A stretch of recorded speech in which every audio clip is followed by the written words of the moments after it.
나는 가끔 이렇게 생각한다. 내 인생은 다른 사람들보다 조금 더 조용했다고. 조용하고 길게 이어지는 골목길 같은 인생이었다고.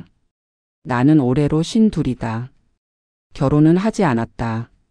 하지 못했다고 말하는 게 더 솔직할 것이다. 내 청춘의 대부분은 엄마 병수발로 지나갔다. 엄마는 꽤 오래 앓으셨다. 처음에는 그냥 관절이 안 좋다고 했고 그 다음에는 허리가 아프다고 했다.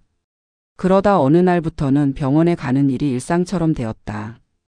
입원과 퇴원을 반복하고 약봉지가 식탁 위를 가득 채웠다. 나는 직장을 다니면서 엄마를 돌봐야 했다. 남동생이 하나 있지만 그는 일찌감치 결혼해 자기 가정을 꾸렸다. 처음 몇 년은 그래도 엄마를 보러 오곤 했지만 시간이 지나면서 그 횟수는 점점 줄어들었다. 나중에는 명절에 얼굴이나 겨우 비추는 정도가 되었다. 나는 그를 원망하지 않으려 노력했다. 원망하면 내 삶이 더 쓰라려지니까. 사람들이 결혼 안 하냐고 물을 때마다 나는 웃으며 말했다. 인연이 없어서요. 사실은 인연을 찾을 여유가 없었다. 엄마를 두고 밤늦게까지 만남을 가지는 것은 불가능했고 주말에는 엄마 옆에 있어야 마음이 놓였다. 연애를 시작해 보려 할 때마다 상대방의 표정이 조금씩 굳어지는 것을 느꼈다. 아픈 어머니와 함께 사는 쉰을 향해 가는 딸. 그 문장을 끝까지 들을 수 있는 사람은 많지 않았다. 그래서 나는 일찍 포기하는 쪽을 선택했다. 엄마는 작년에 세상을 떠났다. 마지막 겨울이 유난히 추웠던 해였다. 나는 엄마의 손을 꼭 잡고 있었는데 그 손에서 서서히 힘이 빠져나가는 것이 느껴졌다. 그 순간 나는 이상하게도 크게 울지 못했다. 슬픔은 눈물보다 더 깊은 곳에서 천천히 고여갔다. 장례를 치르고 집으로 돌아왔을 때 집 안은 너무 조용했다. 엄마의 기침 소리도, 낡은 슬리퍼 끄는 소리도, 약봉지를 정리하던 내 작은 한숨도 아무것도 남아있지 않았다. 그 후로 나는 본격적으로 혼자가 되었다. 혼자인 시간은 생각보다 더 길고 넓었다. 퇴근 후 집에 돌아오면 불이 꺼진 거실이 나를 맞았다. 식탁에는 나 혼자 먹을 밥그릇 하나뿐이었다. 처음에는 TV를 일부러 켜놓고 살았다. 소리가 있어야 덜 쓸쓸할 것 같아서였다. 그런데 시간이 지나자 TV 소리마저도 나를 피곤하게 만들었다. 나는 다시 조용한 집을 택했다. 내 발소리와 숨소리만 들리는 집. 그게 이제 내 일상이 되었다. 나는 내성적인 편이다. 직장 동료들과 어울리는 자리가 있어도 대부분 일찍 빠져나온다. 사람들 사이에서 웃고 있지만 집에 돌아오면 괜히 에너지가 다 빠진 것처럼 축 처진다. 그래서 혼자 있는 시간을 좋아하는 편이긴 했다. 하지만 엄마가 떠난 후에 혼자와 엄마가 함께 있을 때의 혼자는 완전히 다른 것이었다. 이제는 내가 누군가의 보호자도 아니고 누군가의 딸로서 할 일을 남겨둔 사람도 아니다.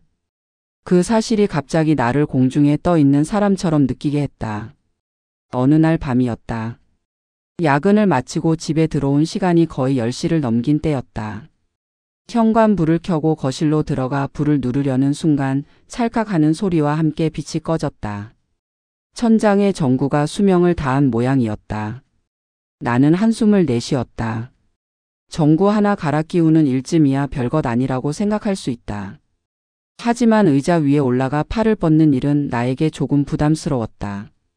현관과 주방만 불이 들어온 집 안에서 나는 거실 한가운데 서서 멍하니 천장을 바라보았다. 이 시간에 누군가를 부르기도 애매했다.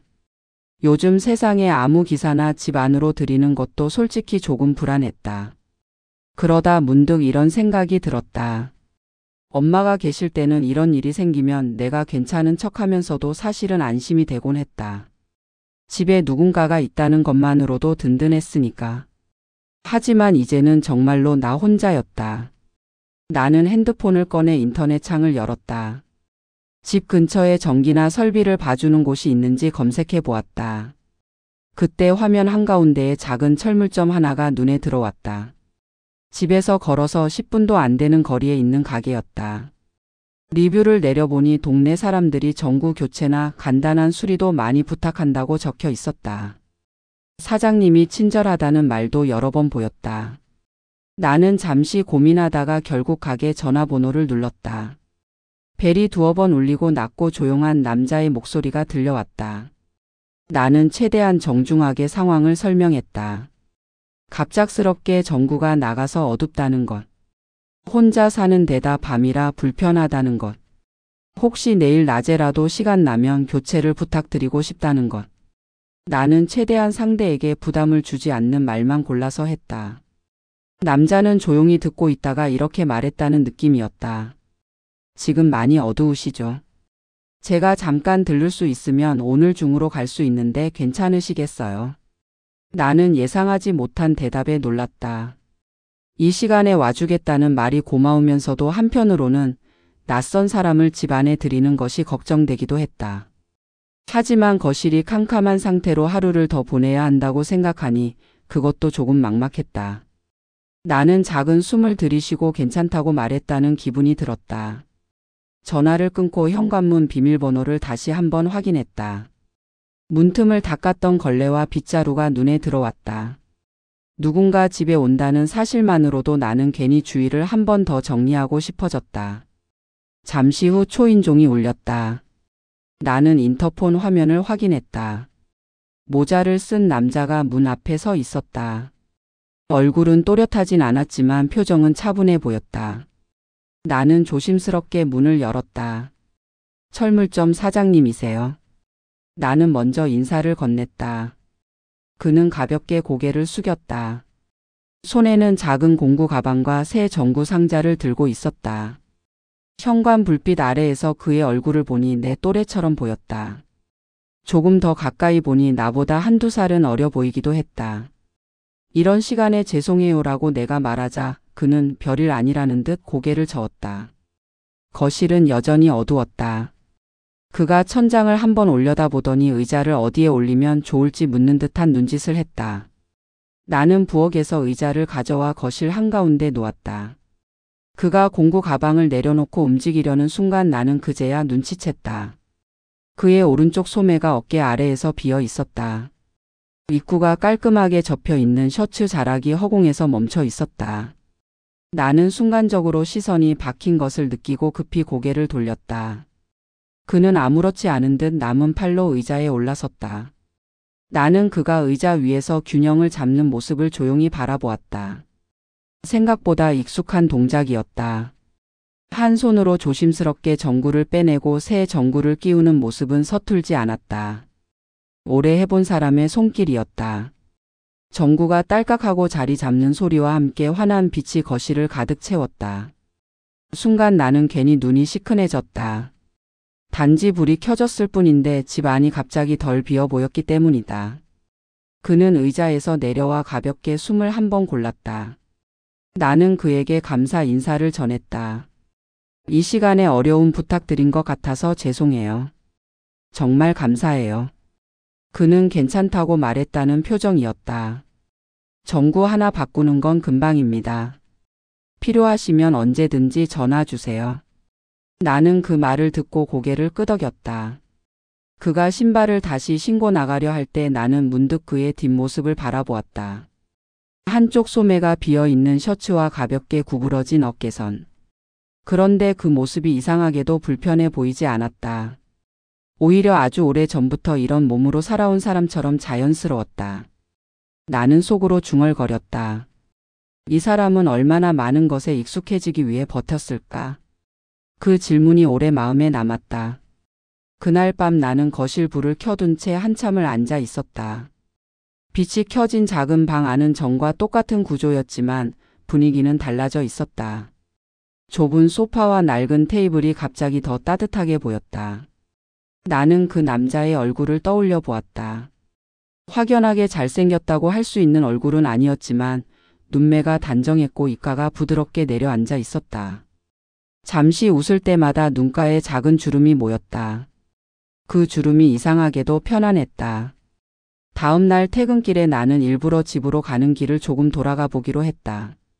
철물점이 어디쯤 있는지 직접 보고 싶었다.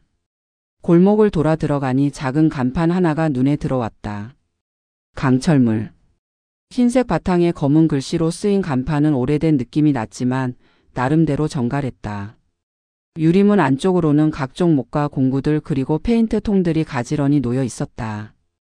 가게 안쪽에서 그가 무언가를 정리하고 있는 모습이 보였다. 나는 문 앞까지 갔다가 괜히 쑥스러워져서 그냥 지나쳤다. 집에 돌아와서도 마음 한구석이 자꾸 그 가게 앞에 머물러 있었다. 그는 어떤 사람일까라는 생각이 계속 맴돌았다. 한쪽 팔을 잃고도 철물점을 운영하며 전구 교체를 나와주는 사람. 밤늦게 찾아온 낯선 부탁에도 실은 기색 하나 없이 움직이는 사람. 그런 사람이라면 젊었을 때도 분명 누군가에게 사랑받는 사람이었을 것 같았다. 며칠 뒤 다시 전구가 문제가 생겼다. 이번에는 주방 쪽 작은 전등이었다.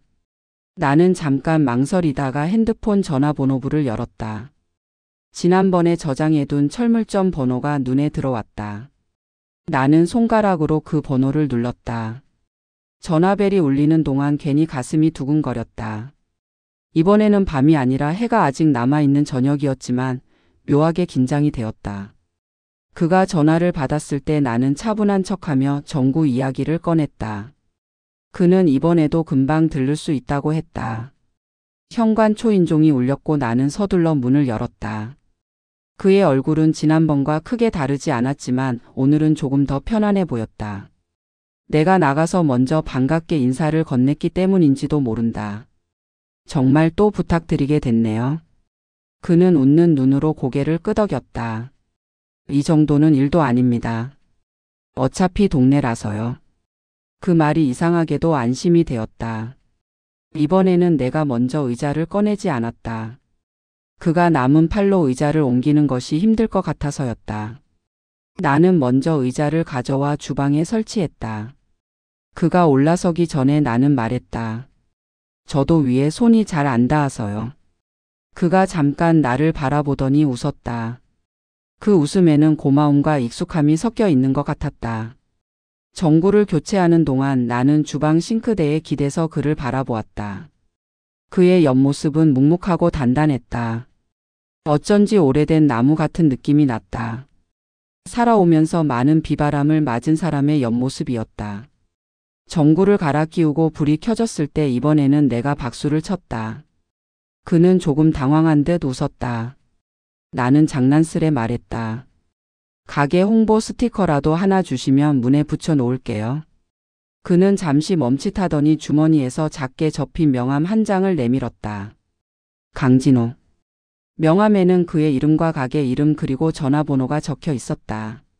나는 명함을 손가락으로 천천히 쓸어보았다.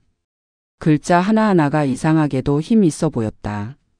그는 내가 명함을 오래 보고 있는 것이 조금 쑥스러웠는지 시선을 돌렸다. 그날 이후 나는 가끔 일부러 철물점에 들렀다. 집에 필요한 것을 사야 한다는 이유도 있었지만 꼭 그 때문만은 아니었다. 고장난 수도꼭지에 쓸 부품을 사기도 하고 작은 못 몇 개를 사기도 했다. 사실은 다른 가게에서도 쉽게 구할 수 있는 것들이었지만 나는 굳이 그 가게를 찾았다. 가게 안에 그는 집에 와서 전구를 갈아주던 사람과 조금 달랐다. 더 익숙하고 자연스러웠다. 한 팔로 물건을 옮기고 계산기를 두드리고 포장을 하는 모습은 능숙했다. 가게 한쪽에는 작은 라디오가 놓여 있었고 조용히 음악이 흘렀다. 나는 물건을 고르는 척하면서 그의 손놀림을 자주 바라보았다. 한쪽 팔이 없는 사람이라기보다 남은 한쪽으로 세상을 버티는 사람처럼 보였다.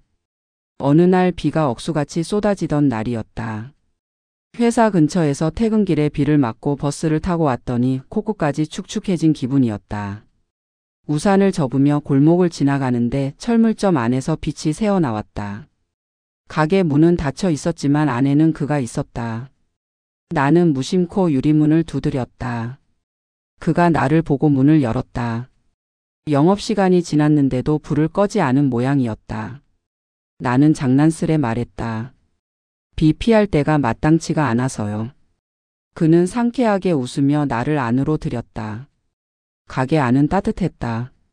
나는 잠시 우산을 접어 문 옆에 세워두고 카운터 근처에 서 있었다.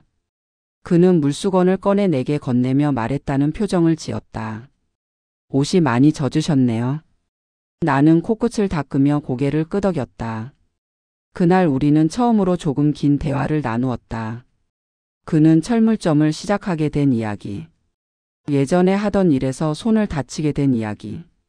그 사건 이후로 사람과의 관계가 어떻게 달라졌는지에 대해 조심스럽게 꺼냈다. 나는 그의 말을 들으며 마음이 묵직해졌다. 그는 젊었을 때 사람들에게 인기도 많았고 인생이 잘 풀릴 것 같은 사람이었다고 했다. 하지만 사고로 한쪽 팔을 잃은 후 함께 결혼을 약속했던 사람이 떠나갔다고 했다. 그 이후로 그는 쉽게 사람을 믿지 않게 되었다고 말했다. 나는 그 이야기를 들으며 조용히 내 엄마와의 시간을 떠올렸다. 누군가를 오랫동안 돌본다는 것이 어떤 의미인지 나는 잘 알고 있었다. 그의 상실도 엄마의 병실에서 느끼던 내 마음과 크게 다르지 않을 것 같았다. 그래서였을까? 나는 그에게 어떤 연민이나 가벼운 위로를 건네고 싶지 않았다. 그저 그의 이야기를 있는 그대로 듣고 싶었다. 비가 조금 잦아들었을 때 나는 집으로 돌아갈 준비를 했다. 가게 문을 나서기 전 나는 뒤돌아 그를 바라보았다. 오늘 이야기해줘서 고마워요. 그 말이 입에서 조용히 흘러나왔다. 그는 잠시 내 얼굴을 바라보다가 고개를 천천히 끄덕였다. 그의 눈빛은 이전보다 조금 더 부드러워져 있었다. 집으로 돌아오는 길. 비냄새와 함께 이상하게도 마음이 덜 외로웠다. 누군가와 함께 비를 피한 기억이 오랜만이라서 그랬을까? 아니면 나 혼자만 힘든 삶을 버텨온 것이 아니라는 사실을 조금 안심하게 되어서였을까? 나는 잘 알 수 없었다. 다만 분명한 것은 내 일상에 작은 변화가 시작되고 있다는 것이다. 나는 이제 가끔 생각한다. 혹시 내 인생이라는 골목길 끝에 누군가가 조용히 서 있지는 않았을까? 어둠 속에서도 등을 돌리지 않고 나를 기다리는 사람이 있지는 않았을까? 그리고 요즘 들어 나는 그 사람이 누구인지 조금은 알 것 같다는 생각을 한다. 강진호 씨가 우리 집 전구를 갈아주고 간 날부터 나는 그 사람을 자꾸 떠올리게 되었다. 별 대화도 하지 않았는데 이상하게 그의 뒷모습이 오래 마음에 남았다. 무엇보다 한쪽 팔이 없다는 사실을 보고도 나는 안쓰러움이나 놀라움보다 그의 태도가 먼저 떠올랐다. 조용하고 담담하고 아주 자연스러운 사람. 그는 결핍을 숨기지 않았고 부끄러워하지도 않았다. 살아온 세월이 만들어낸 단단함 같은 것이 그에게서 느껴졌다. 그날 밤 나는 침대에 누워 천장을 보면서 오래 생각했다. 엄마를 떠나보내고 난 뒤 나는 사람을 잊는 것에 너무 익숙해졌고 그래서인지 누구에게 마음이 닿는다는 것이 오히려 두려웠다. 한번 마음을 주면 또 잃게 될 것 같아서 그 마음을 애초에 싹 틔우지 않고 눌러버리는 습관이 생겨버렸다. 하지만 강진호 씨는 그 어느 강요도 하지 않았고 그저 조용한 마음으로 내 앞에 서 있었을 뿐이다. 나는 그런 사람이 불편하지 않았다. 오히려 이상하게 안심이 되었다. 며칠 뒤 집 근처를 걷다가 그는 철물점 밖에서 나무 상자를 정리하고 있었다. 나는 인사할 생각은 없었는데 어쩌다 눈이 마주쳤고 그는 환하게 웃었다. 그 웃음은 자연스럽고 따뜻했고 내가 그동안 받아본 적 없는 종류의 온기였다. 나는 손을 흔들었다. 그는 다가오더니 무언가 말하려는 듯 하다가 다시 웃으며 고개를 숙였다. 나는 그럼에도 그 눈빛이 반가워서 멈춰 서게 되었다. 그날 이후 나는 작은 이유로 그의 철물점을 찾아가게 되었다. 못을 몇 개 산다거나 걸레를 산다거나 사실 필요하지 않은 것들. 그런데도 어떤 날은 그냥 그의 목소리가 듣고 싶어서 들어갔다. 그는 내가 들어설 때마다 반갑게 맞아주었고 없는 팔 대신 다른 손으로 친절하게 물건을 건네주었다. 그의 손동작은 조심스럽고 느렸지만 이상하게 흔들림이 없었다. 나는 그런 동작들을 보며 그가 어떤 마음으로 세월을 살아왔는지 조금씩 짐작할 수 있었다. 어느 날은 비가 오던 날이었다. 장바구니가 젖어서 곤란해하던 나를 보고 그는 가게 앞에서 우산을 꺼내 내 손에 쥐어주었다. 그의 체온이 묻은 우산 손잡이가 이상하게 온기가 남았다. 나는 우산을 들고 집으로 돌아가면서 그 사람이 왜 자꾸 마음에 스며드는지 생각하게 되었다. 그는 상냥해서가 아니라 단단해서 마음에 들어왔다. 그는 상처가 있어서가 아니라 그 상처를 부드럽게 품고 살아서 다가왔다. 그는 결핍이 있는 사람이 아니라 그 결핍을 견딘 사람이었다. 며칠 후 나는 다시 그 철물점을 찾았다. 비가 갠 늦은 오후였고 그의 가게는 햇빛이 부서지는 방향에 있었다. 그는 나를 보자 미소를 지으며 다가왔다. 나는 어색하게 손을 흔들며 말했다. 정확히 말하면 속으로 말했다. 나는 또 와버렸구나. 그는 괜찮다는 듯 의자 하나를 내 앞에 놓았다. 나는 그 옆에 앉아 철물점 앞 도로를 바라보았다. 차들이 지나가고 아이들이 뛰어가는 평범한 풍경이었지만 그의 옆에서 보는 그 장면은 이상하게 편안하고 고요했다. 나는 조심스럽게 물었다. 팔은 언제 다친 거예요? 그는 시선을 먼 곳에 두고 아주 천천히 이야기했다. 젊었을 때 공장에서 일을 하다가 기계 사고를 당했다고 했다. 그 일 이후 약속했던 결혼도 파투가 났고 사람을 믿는 것도 두려워졌다고 했다. 그는 오랜 세월 동안 혼자 일하고 혼자 밥을 먹고 혼자 지내며 사람과의 관계를 가볍게 만들려고 해왔지만 그게 오히려 더 외로웠다고 말했다. 나는 그의 말이 내 마음을 부드럽게 울렸다. 엄마를 병간호하며 보낸 긴 세월 동안 나 역시 내 세계 안에서만 갇혀 살았기 때문에 그의 외로움이 어떤 느낌인지 너무 잘 알았다. 그는 말했다. 소정 씨는 참 조용한 사람 같아요. 나는 그 말이 왜 그렇게 위로가 되는지 알 수 없었다. 누군가가 나를 조용하다고 말한 건 처음이었다. 대부분 사람들은 나를 말이 없다고 하거나 무심하다고 했다. 하지만 조용하다는 말은 비난이 아니라 성향처럼 들렸고 그 말투에서 그의 따뜻함이 느껴졌다. 그날 우리는 특별히 많은 말을 하지 않았지만 서로의 세계가 조심스럽게 열리는 느낌이 들었다. 아무것도 강요되지 않았고 감정은 부드럽게 흘러가고 있었다. 그 후로 우리는 작은 일로 서로를 도왔다. 그는 내 집에 작은 수리를 도와주었고 나는 그의 가게에 커피를 가져다 주었다. 이런 오고감이 반복될수록 우리 관계는 말하지 않아도 서로를 생각하는 방식으로 달라졌다. 어떤 날은 그가 멀리서 내 집 창문을 바라보다가 내 모습을 보고 조용히 웃었다. 그 미소는 나를 바라보는 게 기쁘다는 뜻이었다. 그리고 나도 그 미소를 보는 순간 마음이 고요하게 흔들렸다. 어느 저녁, 나는 그의 철물점 앞에서 노을을 바라보고 있었고 그는 내 옆에 나란히 앉아 있었다. 바람은 잔잔했고 우리 사이의 침묵은 따뜻했다. 그 순간 나는 깨달았다. 이 사람이 내 마음에 들어온 게 아니라 내 마음이 이 사람에게 조용히 다가간 거라고. 그는 말했다. 소정 씨. 나는 그의 목소리가 떨리는 걸 처음 느꼈다. 그는 이어 말했다. 나는 누굴 다시 좋아하게 될 줄 몰랐어요. 그 말은 내 마음을 부드럽게 파고들었다. 나는 오랫동안 잠겨있던 감정이 천천히 떠오르는 것을 느꼈다. 나는 조용히 말했다. 저도 그래요. 그는 얼굴을 들고 나를 바라봤고 그 눈빛은 오랜 세월 기다렸던 것처럼 깊었다. 그날 이후 우리는 연인이 되자고 말하지 않았지만 사랑이라는 단어를 굳이 꺼내지 않아도 알 수 있는 관계가 되어갔다. 그는 나를 위해 무언가를 하지 않아도 좋았고 나는 그 앞에서 꾸밀 필요도 없었다. 우리는 불완전해서 서로에게 맞았고 조용해서 서로에게 편안했고 서툴러서 서로에게 따뜻했다. 나는 이제 안다. 이 사람은 나에게 늦게 온 사람이 아니라 딱 맞게 온 사람이라는 것을. 그리고 나는 내 인생의 후반부를 그와 조용히 함께 걸어가고 싶다는 것을. 그날 이후 나는 매일 이상하게 집 안 공기가 달라진 것처럼 느껴졌다. 전구 하나 바꿔준 것뿐인데 그 작은 친절이 내 마음속에 아주 조용한 물결을 만들고 있었다. 내성적인 성격 때문에 누구에게 먼저 연락을 해본 적도 거의 없고 누군가를 기다리는 마음을 가져본 것도 오랜만이었는데 어느 순간 나는 강진호 아저씨의 발걸음을 기다리고 있었다. 그는 며칠 뒤 정말 아무렇지 않은 얼굴로 다시 집을 찾아왔다. 문고리가 조금 헐거워 보이길래 그냥 들렀다고 했다. 나는 놀라서 문고리를 잡아보았지만 내가 보기에는 멀쩡해 보였고 그제서야 그는 슬쩍 웃었다. 소정 씨 집 근처라 지나가다 들른 거예요. 그 말이 왜 그렇게 따뜻하게 들렸는지 모르겠다. 누군가가 이유도 없이 나를 보러 온 적이 없었다. 엄마를 돌보며 살았던 세월 동안 나는 늘 누군가의 필요를 채워주는 역할만 했고 나를 필요로 하는 사람은 더 이상 없다고 생각하며 살았었기 때문이다.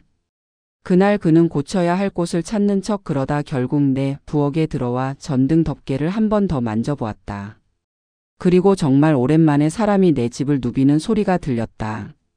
그의 발소리는 무겁지 않았고 조심스러웠고 나를 배려하는 느낌을 주었다. 작업이 끝난 뒤 나는 물었다. 혹시 차 드실래요? 그는 별 생각 없이 고개를 끄덕였고 나는 작은 찻잔 2개를 꺼내 따뜻한 차를 내어 주었다. 그 조그만 부엌 식탁 앞에서 둘이 마주 앉아 있는 모습은 어쩐지 낯설고도 편안했다. 그는 한 손으로 잔을 잡았고 잘린 팔 부분은 늘 조용히 옆구리 쪽에 숨겨두듯 고정되어 있었다. 나는 그의 그 자세가 오래된 습관이라는 걸 금방 알아차릴 수 있었다. 많은 사람이 그의 팔을 보고 놀라거나 피하려 했을 것이고 그는 그 반응들을 수없이 겪어왔을 것이다. 그래서 나는 일부러 시선을 외면하지 않았다. 그의 팔은 그가 살아온 세월의 일부였고 누군가의 편견이 들어갈 자리가 아니라고 느꼈기 때문이다. 우리는 차를 마시면서 조용히 이야기를 나누었다. 그는 손을 잃은 날의 이야기를 아주 담담하게 들려주었다. 젊을 때 공장에서 일하다 사고가 났고 병원에서 깨어났을 때 이미 손은 없었다고 했다. 그는 그때 약속했던 사람이 떠났다는 말도 했다. 나는 그 이야기를 듣는 동안 마음이 먹먹했다. 사람에게 버림받은 상처는 그 어떤 신체적 상처보다 더 오래 남고 더 깊게 파고들기 때문이다. 그날 그가 돌아간 뒤 나는 그의 뒷모습을 창문 너머로 오래 바라보았다. 등이 넓지도 않고 특별히 강해 보이지도 않지만 묘하게 마음이 가는 사람. 그가 떠난 뒤 집 안은 갑자기 너무 조용해졌다. 며칠 뒤 그는 다시 집을 찾았다. 이번엔 수도에서 물이 살짝 새는 것 같다고 했다. 나는 그가 말할 때마다 작은 미소를 지었다. 솔직히 말하면 물 새는 건 내가 전혀 못 느꼈지만 나는 그가 와주는 게 좋았다.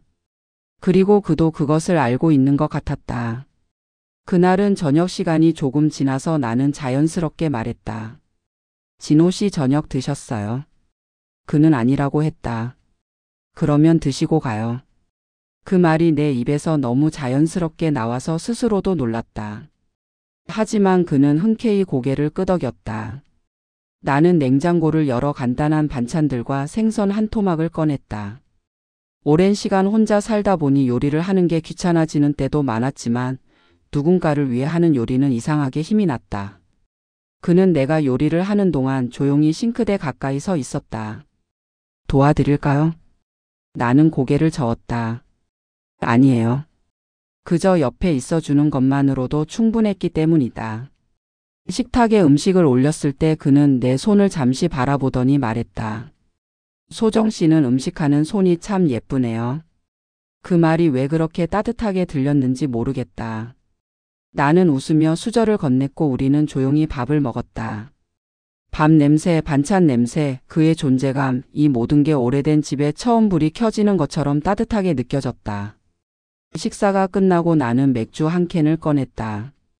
술은 잘 못하지만 오늘은 이상하게 같이 마시고 싶었다. 그는 허락을 구하듯 나를 바라보다가 고개를 끄덕였다. 우리는 작은 테이블 위에 맥주 2캔을 올려놓고 잔을 부딪혔다. 그 소리는 의외로 맑고 가벼웠고 내 심장도 그 소리에 맞춰 편안하게 움직였다. 맥주가 반쯤 비워졌을 때 그는 조심스럽게 팔을 건드리며 말했다. 소정 씨, 내 팔은 징그럽지는 않아요. 그 질문은 그의 삶에 남아있는 가장 오래된 상처처럼 들렸다. 누군가가 그의 팔을 보고 표정을 찡그렸던 날들. 누군가가 그의 손을 잡지 않았던 순간들. 그 모든 기억들이 그 질문 속에 스며 있었다. 나는 천천히 손을 뻗었다. 그리고 그의 절단된 팔 부분을 아주 조용히 쓰다듬었다. 살결은 따뜻했으며 생각보다 부드러웠다. 나는 말했다. 전혀요, 진호 씨의 일부잖아요. 그 말에 그는 한동안 아무 말도 하지 않았다. 그리고 아주 천천히 숨을 내쉬었다. 마치 오래된 상처가 조금은 아물어가는 듯한 표정이었다. 그날 우리는 오래 이야기했다. 서로의 지난 인생을 들려주고 상처를 털어놓고 외로웠던 시간들을 솔직하게 이야기했다. 밤이 깊어지고 방 안에 고요가 내려앉았을 때 그는 내 옆에 아주 자연스럽게 다가와 앉았다. 나는 당황하지 않았다. 그의 온기가 너무 자연스러웠기 때문이다. 우리는 그날 뜨거운 밤을 보냈다.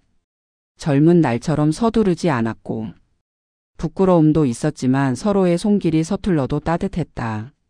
오랫동안 사람의 온기를 잊고 살았던 두 사람이 마지막으로 서로에게 조용히 기대는 밤이었다.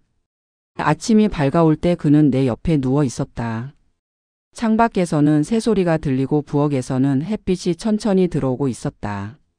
그는 내게 조용히 말했다. 소정 씨, 나랑 앞으로도 이렇게 지내면 안 될까요? 나는 그 말에 고개를 돌려 그를 바라보았다. 그의 눈에는 초조함과 따뜻함이 동시에 담겨 있었다. 나는 천천히 말했다. 그래요, 우리 함께 지내봐요. 그 말은 약속이 아니라 두 사람의 마음이 닿은 곳을 인정한 한마디였다. 그날 오전 나는 그의 팔을 다시 한번 쓰다듬었다. 그리고 깨달았다. 사람은 손이 있어야 사랑을 주는 게 아니라 마음이 있어야 사랑을 주는 거라고. 그리고 우리는 그날 이후 진짜로 서로의 삶을 조심스레 포개기 시작했다.